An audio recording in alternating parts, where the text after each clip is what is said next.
같이 말씀을 보도록 하겠습니다. 오늘 말씀은 디모데전서 3장 14절부터 4장 5절까지 말씀입니다.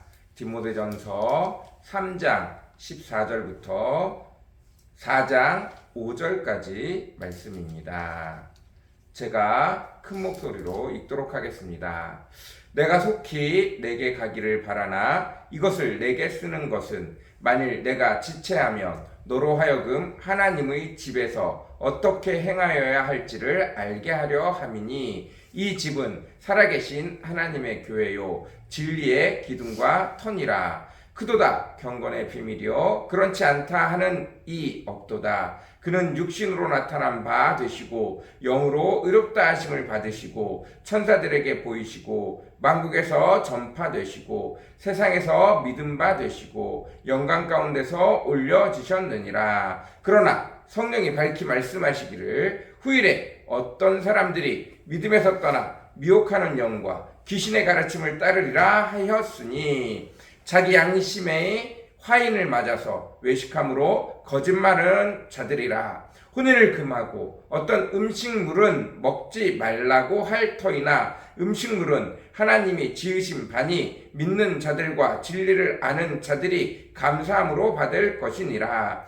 하나님께서 지으신 모든 것이 선함에 감사함으로 받으면 버릴 것이 없나니 하나님의 말씀과 기도로 거룩하여 짐이라. 아멘. 디모데전서 말씀을 같이 나누고 있습니다. 디모데전서는 사도 바울이 디모데에게 쓴 편지입니다. 지금 디모데가 어디 있냐 하면 예배소 교회에 거짓 선지자들이 나타나서 거기에 사도 바울이 직접 가지 못하고 디모데를 통해서 거짓 선지자들의 잘못된 가르침을 폐하고 그 다음에 그곳 예배소에 있는 교인들에게 다시금 바울이 가르쳤던 것과 하나님의 은혜로 다시금 예배소 교회가 정상적으로 돌아와서 제대로 예배드리게끔 하기 위해서 디모데를 보냈고 그 디모데에게 거짓 선지자들을 파할 것을 가르치고 있습니다. 거짓 선지자들이 와서 율법과 허탄한 신화를 가르칩니다. 그리고 또 그 허탄한 신화와 율법 때문에 거짓 선지자들과 함께 마음을 합한 귀족 부인들이 심지어 교회 강단에 올라서 말씀을 가르치기까지 했습니다. 그래서 사도 바울이 그것을 꾸짖은 다음에 교회에 설 수 있는 리더들에 대해서 앞에서 이야기했습니다. 자, 교회의 리더로 어떻게 설 것인가? 어떻게 훈련받아서 리더로 설 것인가? 이게 문제가 되는데 예배소에 있는 교인들이 어떻게 훈련받아야 되는지 정확히 잘 알고 있지 못할 그때에 거짓 선지자들이 와서 자꾸 율법은 이렇게 돼 있고 이렇게 돼 있고 이렇게 돼 있어서 율법으로 신앙의 수준을 갈라버리는 겁니다. 그러니까 당연히 이 율법을 지키는 자는 낮은 수준, 이 율법을 지키는 자는 높은 수준, 막 이런 식으로 갈라치게 하니까 성도들이 정말 그런가? 구약 성경에 나와 있으니까 그게 맞는 건가? 이렇게 헷갈려 버린 것입니다. 사도 바울이 그렇게 율법을 따르는 것이 아니라 경건 생활을 하는 것이 너희가 장성한 그리스도인의 분량에 올라가는데 훨씬 유익한 것이다 라고 말하는 부분이 오늘 내용입니다. 나는 지금 너희 예배소 교회에 가고 싶지만 내가 가서 직접 가르치고 싶지만 지금 나 대신 내가 좀 늦게 갈 것 같고 내 사정 하나님이 성령님이 인도하시지 않냐면 내가 빠른 시일 내에 가지 못하는데 대신 내가 디모데를 보내놓았고 디모데 너는 내가 빨리 오지 못하면 그들이 성장하는 발판으로 율법이 아니라 그들이 가르치는 허탄한 신화가 아니라 말씀과 기도, 즉 다시 말해서 경건 생활을 통해서 그들을 훈련시키도록 하여라 라고 말하고 있는 것입니다. 자, 이 경건 생활은 기본적으로 무엇을 하는 것이냐? 16절 육신으로 나타난 바 되시고, 그는 육신으로 나타나신 바 되시고, 그는 예수님이죠. 예수님은 육신으로 나타난 바 되시고 영으로 의롭다 하심을 받으시고 천사들에게 보이시고 만국에서 전파되시고 세상에 믿는 바 되시고 영광 가운데서 올려지셨느니라. 예수님이 육신으로 이 땅 가운데 오셔서 십자가에 달려 돌아가심으로 세상의 모든 악한 것들에 대한 대가로 모든 사람을 구원하게 하시고, 심지어 모든 사람 믿는 자들은 그를 통하여 구원함을 받고 오히려 그로 말미암아 그가 온 세상에 주권자 되심이 다시 드러나시고, 특별히 부활하심으로 말미암아 어떤 사단 마귀도 예수를 함부로 할 수 없게 되어졌고, 뿐만 아니라 죽을 수밖에 없었던 죄인들도 예수 그리스도의 부활과 함께 우리도 부활할 수 있는 길이 열렸고, 그로 말미암아 온 세상 만국이, 온 세상 만물이 여호와 하나님을 존귀케 하고 영광 돌릴 수밖에 없는 자리에 올라갔으며, 뿐만 아니라 온 세상이 그것을 바라봄으로 예수 그리스도를 믿게 되어지고, 그리고 영광이 온 땅에 하나님께 온전히 돌려지게 되어졌다. 이런 예수 그리스도에 대해서 설명을 하고 있습니다. 그러나 4장 1절에 성령이 발시 말씀하시기를 후일에 어떤 사람들이 믿음에서 떠나 미혹하는 영과 귀신의 가르침을 따르리라. 성령이, 예수님이 성령을 통하여 깨닫게 하셨죠. 후일에 나를 믿지 않고 미혹하는 자들이 일어날 것이다.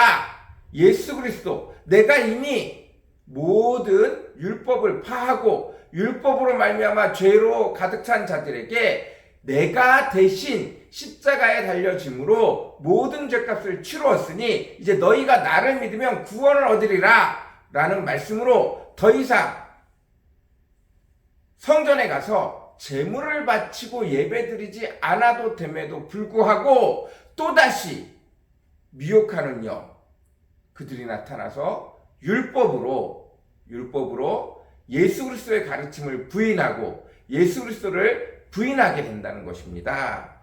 자기 양심의 화인을 2절 자기 양심의 화인을 맞아서 외식함으로 거짓말하는 자들이라. 혼인을 금하고 어떤 음식물을 먹지 말라고 할 터이나 음식물을 하나님의 지으신 바니 믿는 자들과 진리를 아는 자들이 감사함으로 받을 것이니라. 율법을 가지고 자꾸 이렇다 저렇다 한다는 거예요. 특별히 유대인들은 절대 뭘 하지 않아요?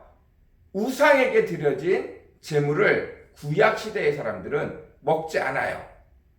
율법에 정해져 있기 때문입니다. 그러나 예수 그리스도가 말씀하셨듯이 입으로 들어가는 것은 하나님이 창조하신 것인데 그 어떤 것도 하나님이 창조하신 것은 부정한 것이 없어요. 오히려 더러운 것은 뭐예요? 내 입으로 나오는 내 말에 담겨있는 의도, 내 마음의 완악함, 내 마음의 더러움, 내 마음의 악함, 이것이 훨씬 더 부정하고 더럽고 악하다고 말씀하셨습니다. 그것과 같이 모든 음식은 하나님께서 지으신 것임에 선함에 감사함으로 받으면 버릴 것이 없어요. 사도 바울도 동일하게 얘기합니다. 우상에게 드려진 예물 못 먹을 게 하나도 없어요. 예수 그리스도로 말미암아 이제 더 이상 우리는 율법에 묶여있지 아니하고 하나님이 지으신 모든 것은 감사함으로 받으면 돼요. 우상 없어요. 마귀, 예수 그리스도 아래에 있는 존재들입니다. 그 어떤 것도 우리가 믿고 하나님이 주신 것 감사합니다. 영적인 마귀가 그 음식을 자기 것으로 취하지 못해요.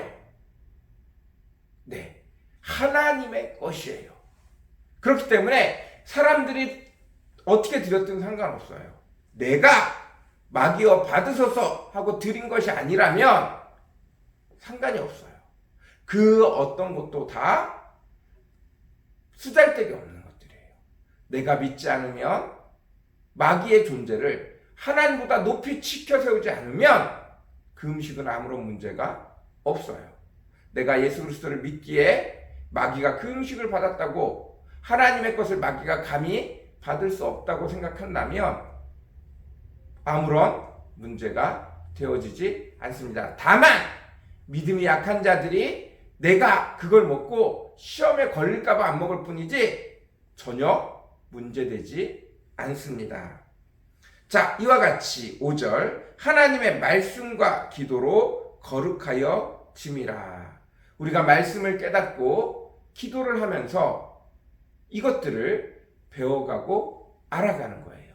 예수님의 말씀을 다시 기억하며 이것을 배우고 알아가는 거예요. 내가 여전히 연약하여서 하나님, 내가 지금까지 습관을 쫓아 우상들에게 드린 것들 먹지 못했었는데 이제 말씀에 예수님이 모든 것들은 선하고 오히려 내 입에서 나오는 것이 악하다고 말씀하셨으니 그 말씀 붙들고 하나님을 믿고 더 이상 우상에게 드려지는 뭐 이런 재물 없다. 마귀에게 드려지는 거 이런 거 하나 없다. 모든 것이 하나님의 주신 것이니 하나님 감사히 먹겠습니다. 라고 하나님 제가 기도하고 제가 이렇게 하나님 앞에 간구하고 이 음식을 먹으니 하나님 축복하여 주시옵소서 건강하게 도와주십시오. 이렇게 기도하면 된다라고 말씀하고 있는 것입니다. 우리가 그리스도인의 장성한 분량에 이르기까지 말씀과 기도로 경건 생활로 하나님 앞에 나아가게 되어지면 점차적으로 그리스도인의 장성한 분량에 이르게 되어진다는 뜻입니다. 그래서 우리가 훈련하고 우리가 그리스도인의 장성한 분량에 이르기까지 집사로 장로로 세워질 때까지 내가 꼭 집사로 장로로 세워져야 된다는 뜻이 아니라 믿음의 어른이 되어지기까지 누구나 다 훈련을 해야 되는데 그 훈련은 율법이 아니라 거짓 선지자들의 가르침이 아니라 내가 매일 말씀과 기도로 경건 생활을 통하여 훈련받아야 된다라고 말씀하고 있습니다. 예. 저와 여러분도 마찬가지입니다. 여전히 세상의 것들이 내 마음에, 내 생각에, 내 삶의 습관에 묻어 있습니다. 이 모든 것들을 바꾸어낼 수 있는 것은 말씀과 기도, 경건 생활밖에 없습니다. 저와 여러분 매일같이 말씀을 읽고 그 말씀의 뜻을 상고하고 그 말씀의 뜻을 생각하고 하나님 앞에 물어보고 기도하며 매일 풍성한 주의 은혜를 누리며 경건 생활을 통하여 한 걸음 더 한 걸음 더 예수님께서 말씀하신 것처럼 하나님께서 말씀하신 것처럼 내가 거룩하니 나를 믿는 너희도 거룩하여라. 내가 온전하니 너희도 온전하라. 라는 말씀과 같이 한 걸음 더 한 걸음 더 하나님 앞에 나아갈 수 있는 저와 여러분들이 되어졌으면 좋겠습니다. 그 방법은 개인 경건 생활밖에 없습니다. 매일 말씀과 기도로 주님과 교제하는 것이 정답입니다. 내 시간을 내어서 내 시간을 따로 내어서 말씀과 기도로 한 걸음 한 걸음 주님과 교제하는 삶들을 해나가시기를 간절히 축원합니다. 기도하겠습니다. 사랑과 은혜가 풍성하시고 거룩하신 아버지 하나님 감사합니다. 오늘도 귀한 말씀을 함께 나누었습니다. 우리도 교회 안에 아차 잘못하면 아버지 하나님 누가 이렇게 했더래 누가 이렇게 했더래 누가 이렇게 했더래 이런 카더라 통신이 너무나 많습니다. 하나님 그것을 벗어나게 허락하시고 매일같이 주의 말씀을 묵상하게 허락하시고 하나님 이 말씀이 무슨 뜻입니까? 라고 물어보게 허락하시고 나의 삶 속에서 이 말씀을 어떻게 적용해야 되는지 기도하게 허락하시고 말씀이 깨달아졌더라도 잘 실천되어지지 않을 때 하나님 저를 도와주십시오 라고 기도하며 나아갈 때 끝내는 주께서 말씀을 통하여 내 삶을 바꾸어 주시고 하나님의 놀라운 은혜로 하나님과 동행하는 삶들을 매일같이 지속하며 뿐만 아니라 그리스도인의 온전한 장성한 분량에 이르기까지 우리를 이끄시고 인도하실 줄 믿습니다. 우리에게 경건 생활을 하고자 하는 마음을 허락하시고 결단하게 허락하시고 하루 중 일부의 시간을 떼어서 주님과 교제하는 시간을 가질 수 있도록 축복하여 주옵소서. 감사합니다. 예수님의 이름으로 간절히 기도드렸습니다. 아멘.